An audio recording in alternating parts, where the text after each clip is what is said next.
ओबेदुल्लागंज की मगरपूछ ग्राम पंचायत। जी हाँ, मगरपूछ में चुनावी माहौल शबाब पर है। लोगों को इंतजार है मतदान का, ताकि वो ऐसा जनप्रतिनिधि चुन सकें जो उनकी मांगों को पूरा कर सके। तो चलिए जानते हैं जनता से कि आखिर उनकी मांगे क्या हैं जो अब तक पूरी नहीं हुई।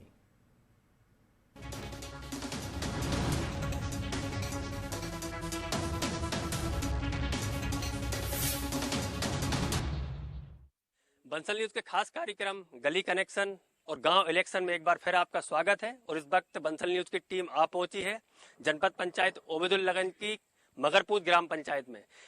5 साल में कितने विकास कार्य आपके यहाँ पर हुए? हमारे गांव में विकास तो हुए हैं काफी, लेकिन सरपंच जो आदिवासी का बनाया था पिछली पंचवर्षीय योजना में, उसने कोई कार्यकाल यहाँ पर आके देखा नहीं। कैसे कार्य चलता है, कैसे कार्य होना चाहिए, किस तरीके से ग्रामीण की समस्याओं को, उलझी हुईयों को समस्याओं को सुलझाना चाहिए, उनने कुछ नहीं देखा यहाँ पर आके। वो तो बस एक झंडा देखते हैं, बस उस दिन भी आते हैं ठीक है, नहीं तो कोई दिक्कत नहीं। वैसे सिगरेटी उनने जैसा भी किया, उनसे जैसा हुआ करा है उनने काम, थोड़ा थोड़ा, ज्यादा विकास नहीं हुआ। जैसे पानी की समस्या है, 10 साल से जूझ रहे हैं यहाँ के लोग, कोई कार्य नहीं हुआ पानी के ऊपर से। ऊपर भी हमने रिक्वेस्ट की कि भाई अब हमारी समस्याओं को सुनो। नगर पालिका में भी, जैसे जनपद पंचायत है, वहाँ पे भी आवेदन लगाए हैं, वहाँ पे भी किसी नहीं सुना। क्या समस्या, मतलब कितना और विकास कार्य रह गया है जो कि और होना चाहिए था? विकास तो यहाँ कुल 10% है, 90% तो यहाँ बाकी है। क्योंकि गांव के लोगों को कोई सुनता ही नहीं है। गांव में पूरी एक तो गंदगी ज्यादा है, पूरा गांव का पानी ये भरा हुआ है। तो यहाँ समाधि है, मतलब धर्म स्थल है, यहाँ भरा हुआ है। उधर रोड पे भी भरा हुआ है, उधर गांव के निचली साइड भी पूरी गंदगी है। भाई यहाँ कोई सुनवाई नहीं है। सरपंच कैसा होना चाहिए और क्या उम्मीद है उससे कि कितने विकास कार्य हैं, या किस तरीके से गांव के अंदर वो गांव के विकास के लिए काम कराए? आज सरपंच तो अच्छा होना चाहिए, आगे आने वाला। जैसे अब पीछे रहा है ऐसा नहीं होना चाहिए। और ये पानी की सबसे बड़ी समस्या है साहब, ये गंदगी से पानी भरा हुआ है जगह जगह गांव में। इनके निकास के लिए नालियां होना चाहिए। और ये हमारे घर के पास में भी ये रोड उड़ गया अपना गवर्नमेंट वाला, इनके पास में भी नाली होना चाहिए। मतलब कैसे देखते हैं 5 साल जो निकले हैं और अब आने वाला आपके, अब इलेक्शन का समय आ गया, वोटिंग का समय आ गया, तो क्या सोच के अब आप वोट देंगे? जो सबसे पहले सरपंच जो भी चुना जाए वो सही को सही कह सके, वो गांव में निष्पक्ष न्याय कर सके, ऐसा सरपंच चाहिए हमें। और इसके अलावा मेरी ये गांव की पानी की जो समस्या है, मेरी निजी भूमि लगभग 50 साल से बगैर जोते पड़ी है। पूरे गांव का पानी मेरी निजी भूमि में आता है। ये जो गांव के जो पानी का जो समस्या आपके यहाँ, नाली की पानी निकासी की, हम देख रहे हैं कई जगह गांवों में पानी भरा हुआ है, कई गलियों में पूरी गलियां डूबी पड़ी हैं। इसके लिए कभी आपने कोई अधिकारियों से, किसी से कभी कोई शिकायत की है?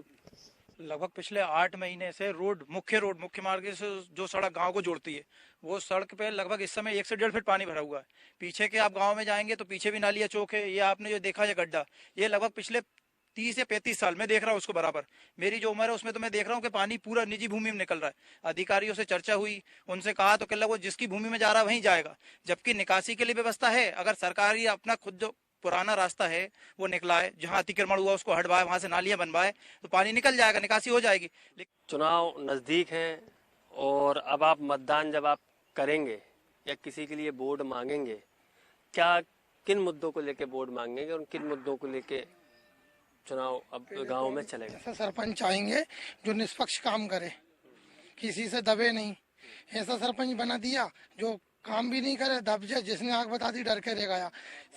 सरपंच ऐसा चाहिए हमें, दमदार सरपंच जो विकास का काम करे हमारे लिए। हम एक कदम बढ़ाए तो वो 2 कदम बढ़ाए। योजना है इन ग्रामीणों तक पहुंच पा रही है या नहीं पहुंच पा रही है, कैसे देखते हैं अब, और कैसे पहुंचाने की अब आप लोग एक नई पहल को शुरू करेंगे? जैसे कि हमने देखा है कई वर्षों से आदिवासी सरपंच रहा है मगरपूछ का। इसके कारण 2 पंचवर्षीय हमारी खराब हो चुकी। 7 साल उनने शासन किया।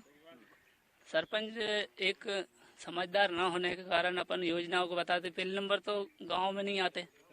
दूसरी बात, पंचायत सचिव भी अपन बोलते हैं तो नियमों का हवाला देके पल्ला झाड़ लेते हैं कि भाई शासन की जमीन नहीं है, भूमि नहीं है, प्राइवेट रकबा है। जिसका प्राइवेट रकबा है कहीं वो सहमत नहीं होता। हर मुद्दा मतलब एक से नहीं होता। बाकी विकास के लिए बहुत से काम पड़े हैं जहाँ पे अभी तक विकास नहीं हो पाया। उन मुद्दों को लेकर आगे का चुनाव लड़ा जाएगा। घरों से निकलने वाला पानी है, जो नालियों का पानी है, नालियां नहीं बनी है, जिसके कारण यहाँ की निकासी यहीं के रोडों पर है, जिसके कारण तमाम प्रकार की बीमारियां भी हो रही हैं और इससे ही लोग परेशान हैं। और दूसरा यहाँ का सबसे बड़ा मुद्दा है ये है अतिक्रमण, कि लोगों ने जो कि घर अपनी गलियों में बना लिए, इसलिए गलियां भी 5-5 फीट की रह गई हैं, जिसके कारण कोई भी 4 पहिया वाहन इनके घरों तक नहीं पहुंच पाता है। अगर दुर्भाग्यपूर्ण अगर यहाँ पर एम्बुलेंस की इमरजेंसी हो तो किसी मरीज के घर तक वो एम्बुलेंस नहीं पहुंच पाएगी, जिसको लेकर अब इन ग्रामीणों को या फिर नए सरपंच को, इनको खुद को भी ग्रामीणों को आगे आना पड़ेगा कि इस अतिक्रमण को हम कैसे रोक सकें और इस अतिक्रमण को हम खुद से कैसे हटा सकें, ताकि ये सब चीजों की सुविधा इन तक मिल जाए, फायर की गाड़ियां वहां तक पहुंच जाएं, एम्बुलेंस वहां तक पहुंचे, जो सुविधाएं हैं वो इनके घरों तक कैसे पहुंच पाए। कैमरामैन जितेंद्र के साथ देवेंद्र चौहान, बंसल न्यूज, मगरपूछ।